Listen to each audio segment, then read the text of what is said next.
சத்தியம் உங்களை விடுதலையாக்கும். கர்த்தராகிய இயேசு கிறிஸ்துவின் நாமத்துக்கு மகிமை உண்டாவதாக.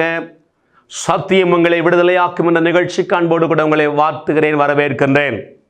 கடந்த நாட்களிலே நீதிமொழிகள் 21 அதிகாரம் 31 வசனத்தை மையமாக வைத்து யுத்த குதிரை என்ற தலைப்பிலே கர்த்தருடைய வார்த்தையை சத்தியத்தை கற்றுக்கொண்டிருக்கிறோம். குதிரை இத்துநாளுக்கென்று ஆயத்தமாக்கப்படும், ஜெயமோ கர்த்தரால் வரும். எல்லாரும் இறுதி பகுதியை பிடித்துக் கொள்வார்கள். ஜெயமோ கர்த்தரால் வரும் என்று சொன்னீர் ஆண்டவரே. யாருக்கு ஜெயம்? யுத்த குதிரைக்குத்தான் ஜெயம். ஐயா, குதிரை யுத்த குதிரையாக மாற வேண்டும். 3 விதமான குதிரைகளை பற்றி சொன்னேன். ஒன்று, சாதாரணமாக இருக்கிற குதிரைகள், சவாரி செய்ய பயன்படுத்தப்படுகிற குதிரைகள். 2வதாக ராஜாக்களின் ரதங்களிலே பூட்டப்பட்டிருக்கிற குதிரைகள். அதைத்தான் உன்னத பாட்டில் வாசிக்க முடியும். என் பிரியமே, நீ பார்வன் ரதங்களிலே பூட்டப்பட்டிருக்கிற பரிகளின் பவுஞ்சி கொண்டு ஒப்பிடுகிறேன்.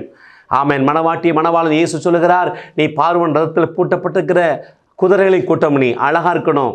எது அழகுங்கிற வேற சப்ஜெக்ட். ரதங்களிலே பூட்டப்பட்டிருக்கிற அழகு நிறைந்த குதிரைகள். ஆனால் 3வது, யுத்தத்திலே பயன்படுத்தப்படுகிற குதிரைகள். யுத்த குதிரை. எல்லா குதிரைக்கும் இதுக்கும் என்ன வித்தியாசம்னா, யுத்த குதிரை ஆமேன், அது அழகு இருக்கிறதோ இல்லையே, வீரியம் இருக்கும். யோபு 39:19, குதிரைக்கு நீ வீரியத்தை வைத்தாயோ. அப்போ யுத்த குதிரைனா வீரியம் இருக்கும். வீரியம் எதில் இருக்கும்? பவுல் சொல்லுகிறான் எபேசியர் 6வது அதிகாரம் 10வது வசனத்திலே, கடைசியாக என் சகோதரரே, கர்த்தரிலும் அவருடைய சத்துவத்தின் வல்லமையிலே பலப்படுங்கள்.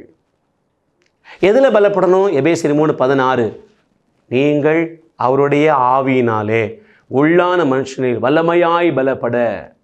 உள்ளான மனுஷனில் பலப்படணும். சரீரம் புறம்பான மனுஷன். உள்ளான மனுஷன் ஆவியும் ஆத்மாவும். இந்த சரீரம் ரியல் மேன் கிடையாது. இது ஆமென், ரியல் மேன் வசிப்பதற்கு கொடுக்கப்பட்ட கூடாரம், போர்வை, மண் பாண்டம். கவனிங்கள். இப்போ உள்ள இருக்கிற மனுஷன்ல பலன் அதிகரிக்கத்தான் ஜெயம், மேன்மை, உயர்வு, நன்மை எல்லாம் தேடி வரும். அதுக்கு பல காரியங்களை பார்த்தோம். 1, தனி ஜபத்தில் பலன். 2, வேத வசனமாகிய போஜனத்தில் பலன். 3, அபிஷேக அந்நிய பாஷையின் அடையாளத்தோட அபிஷேகத்தை பெற்று ஜெபிப்பதில் பலன். 4, துதியில பலன். இன்றைக்கு 5வது தியானிக்க போகிறோம். சங்கீதம் 29:11, கர்த்தர் தம்முடைய ஜனத்துக்கு பலன் கொடுப்பார். ஏசாயா 40:29, சோர்ந்து போகிறவனுக்கு அவர் பலன் கொடுத்து சத்துவம் இல்லாதவனுக்கு சத்துவத்தை பெருக பண்ணுகிறார். ஆவியில பலனை தேவனே கொடுக்கிறார். அதுக்கு என்ன செய்யணும்? தேவனோடு சரியான நிரந்தரமான ஆழமான உறவில் இருக்கணும். யோவான் 15 ரொம்ப சிம்பிளாக ஆண்டவர் இயேசு சொன்னார், நானே மெய்யான திராட்சை செடி, நீங்கள் கொடிகள். ஒருவன் என்னிலும் நான் அவனிலும் நிலைத்திருந்தால் அவன் மிகுந்த கனிகளை கொடுப்பான். ஹலோ, தேவனோடு இருக்கீங்களா? கிறிஸ்தவனாக இருப்பதை சொல்லல, வாரத்துக்கு ஒரு நாள் ஆலயத்துக்கு செல்வதை சொல்லல. Christianity is not a religion, it is a relationship. இது தகப்பன் பிள்ளை உறவு. இது 24 மணி நேரம் சம்பந்தப்பட்டது. தேவனோடு நெருங்கி இருக்கீங்களா? நான் சொன்ன வார்த்தை கவனிங்க. சரியான நிரந்தரமான ஆழமான உறவு இருக்குதா? தாவீது நாளுக்கு நாள் விருத்தி அடைந்தான். சேனைகளின் தேவனாய் கர்த்தர் அவனோடு கூட இருந்தார். தேவன் அவனோடு இருந்ததுனால தாவீது விருத்தி அடைந்தான். தேவன் யாரோடு இருப்பார்? நீங்கள் கர்த்தரோடு இருந்தால் அவர் உங்களோடு கூட இருப்பார். தாவீது தேவனோடு இருந்தான். பாடுகள் வந்தது, நிந்தைகள் வந்தது, அவமானங்கள், கஷ்டங்கள், வேதனைகள், தோல்விகள் எல்லாம் வந்துச்சு. ஆனால் தேவனை விடவில்லை. அந்த உறவில் நிலைத்திருந்தான். யோசேப்பு கர்த்தரோடு கூட இருந்தான். அவன் காரிய சித்தி உள்ளவனாய் மாறினான். யாரோடு கர்த்தர் இருப்பார்? நீங்கள் கர்த்தரோடு இருந்தால் அவர் உங்களோடு கூட இருப்பார். அப்ப யோசேப்புக்கு பாடுகள் வந்தது, நிந்தை வந்தது, அவமானம் வந்தது, தோல்வி வந்தது, கஷ்டம் வந்தது, எல்லா பாடுகளும் வந்தது. ஆனால் தேவனை விட்டுவிடவில்லை. தேவனோட உறவில் நிலைத்திருந்தான். ஆகவே அவன் செய்ததெல்லாம் சக்சஸா முடிஞ்சிச்சு. யோசபாத்துக்கு ஐஸ்வர்யமும் கனமும் மிகுதியாக இருந்தது. ரீசன், யோசபாத்தோடு கர்த்தர் இருந்தார். ஐயா, ஐஸ்வர்யத்தையும் கனத்தையும் வேலையும் தொழிலையும் சேர்ந்து ஓடாதீங்க, விடுங்க. தேவனோடு நெருங்குங்க. தேவனோடு நிலைத்திருந்த அப்புறம் செய்யுங்க, பிரயாசப்படுங்க. நீங்க தேவனோட உறவில் நிலைத்திருந்தால், வேலைக்கு போண்டான்னு சொல்லல, ஆனா முதல்ல உறவுக்கு இம்பார்ட்டன்ட் கொடுங்க. தேவனுடைய அன்புல நிலைத்திருங்க. அவர் அன்புல நிலைத்திருந்தீங்கன்னா ஐஸ்வர்யம் கனம் உங்களை தேடி வரும். ஆத்துமாக்கள் தேடி வருவார்கள். வல்லமை தேவை. பாட்டு படிக்க வேண்டிய அவசியம் இல்லை. ஐயா, எனக்கு வரங்கள் தாங்க தேவையில்லை. வரங்கள் ஆட்டோமேட்டிக்காக வெளிப்படும். ஐயா, தேவனோடு சஞ்சரிக்க நோவா தேவனோடு சஞ்சரித்தான். ஏனோக்கு தேவனோடு சஞ்சரித்தான். எலியா சொல்லுகிறான், என்னுடைய வாக்கின்படி அன்றி இந்த வருஷங்களிலே பனியும் மழை பெய்யாதிருக்கும் என்று இஸ்ரவேலின் தேவனாகிய கர்த்தருடைய சமூகத்தில் நிற்கிற நான் 21 வருஷம் தேவ சமூகத்தில் நிற்கிற ஒருத்தன் சொன்னான். அவன் சொன்னவன் அக்கினி இறங்கினது. சஞ்சரிக்கிற எலியா, சஞ்சரிக்கிற நோவா, சஞ்சரிக்கிற ஏனோக்கு. சஞ்சரிக்கிறீங்களா? அந்த உறவில் நிலைச்சிருக்கீங்களா? அடிக்கடி ஒரு உதாரணத்தை நான் சொல்லுவேன்.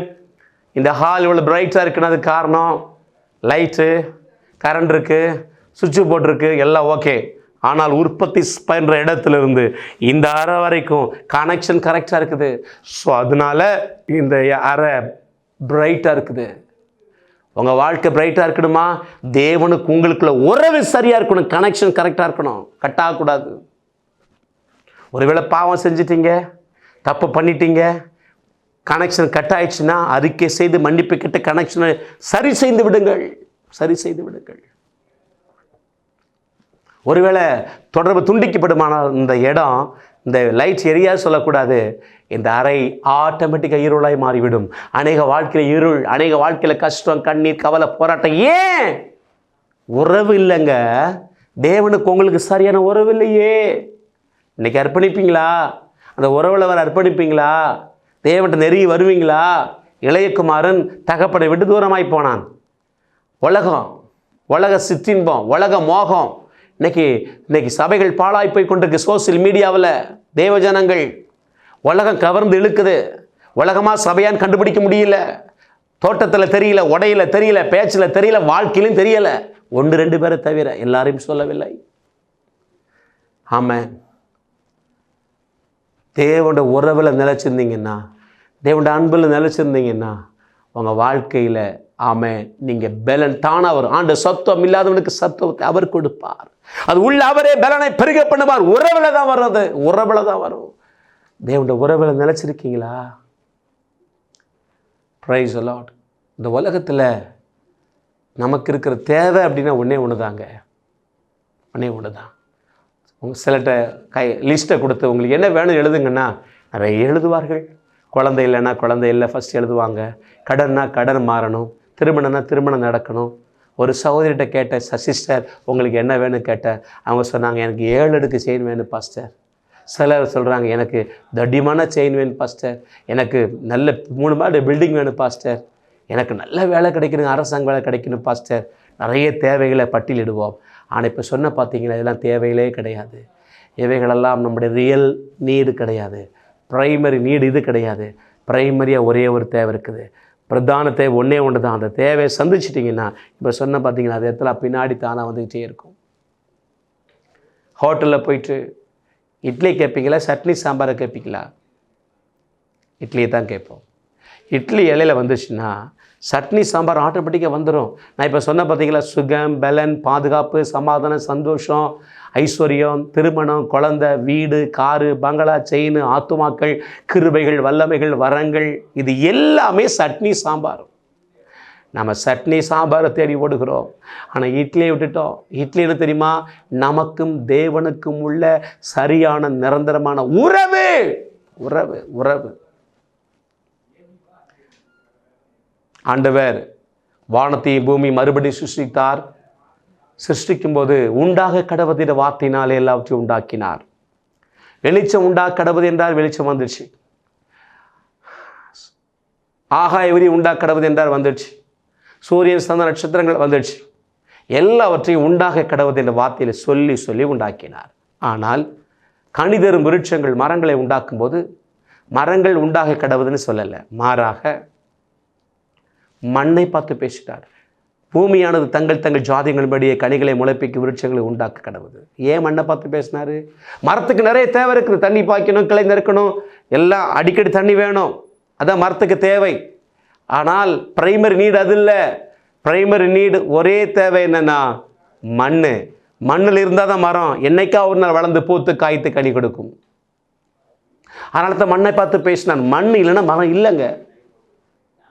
ஒவ்வொரு மரத்துக்கும் real source, primary source, real need, primary நீடும் ஒரே தேவை மண். மண்ணில் இருந்தால் என்னைக்கா ஒரு நாளாவது பூத்து காய்த்து கனி கொடுக்கும். இதே சீரீஸில் மீன்களை உண்டாக்கினார். அப்பவும் மீன்கள் உண்டாக்கடவுள் சொல்லலை, மீனை பார்த்து பேசாமல் தண்ணியை பார்த்து பேசினார்.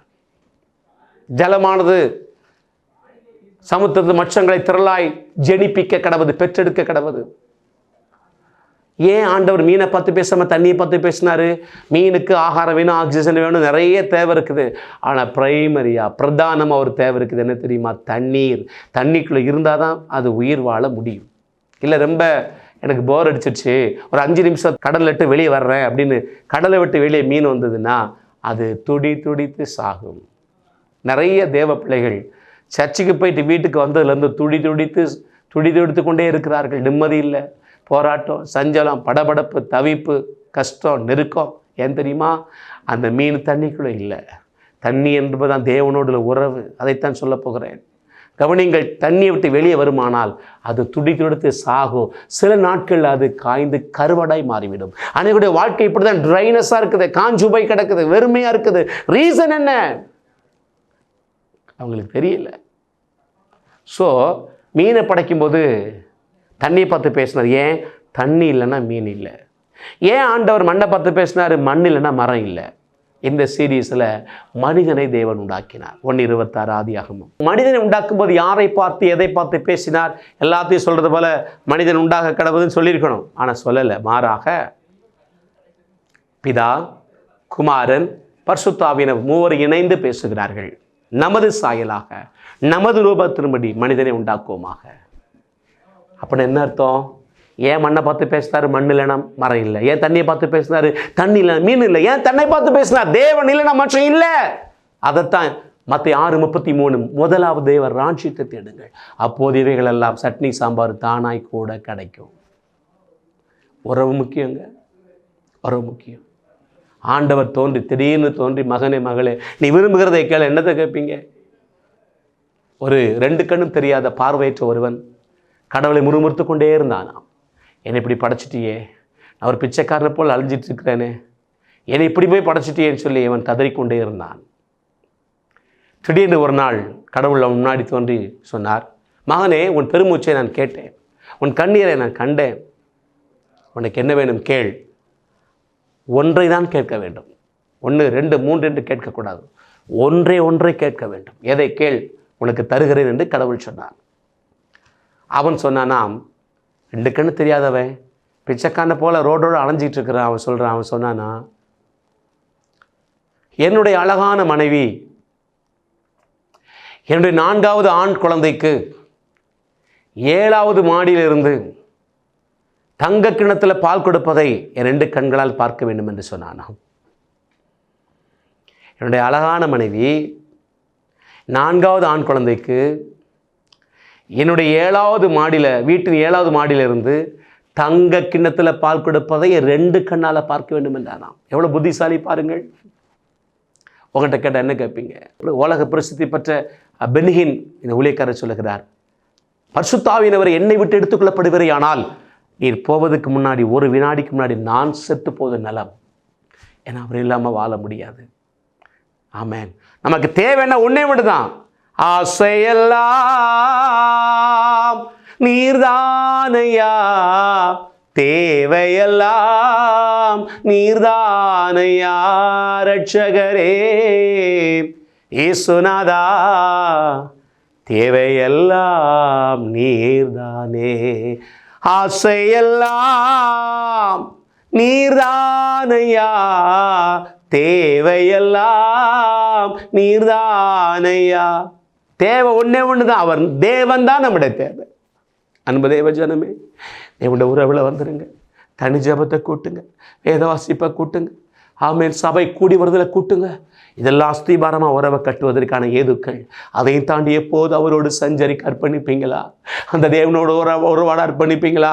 அருமையாக தேவ மனுஷன் வெஸ்லி ஒரு பாடல் பாடியிருக்கிறார், என் தேவையை சொல்லி சொல்லி உம்மை துக்கப்படுத்த மாட்டேன், என் தேவையே நீங்க தான், எண்ணத்தை சொல்லி சொல்லி நிறைவேற்றவும் சொல்ல மாட்டேன், என் இதயமே நீங்க தான். பார்த்தீங்களா எவ்வளோ ஆழமான சத்தியம்.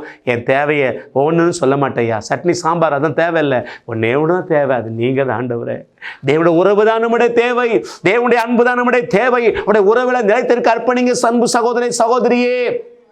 மிகுந்த கனிகளை கொடுப்பீர்கள் ஆண்டவர் சொன்னார். சுகம் என்ற கனி, சமாதானம் என்ற கனி, பொருளாதார ஆஸ்வந்தம் என்ற கனி, கிருபை, வரங்கள், வல்லமைகள், ஆத்துமாக்கள், எல்லா கனிகளையும் கர்த்தர் தருவார். தேவனோட நிலைத்திருக்க அர்ப்பணிப்பீங்களா? நீங்கள் தேவனுடைய உறவில் நிலைத்திருக்க ஆட்டோமேட்டிக்காக பலன் பெருகும். தேவன் தான் நம்முடைய பலன்.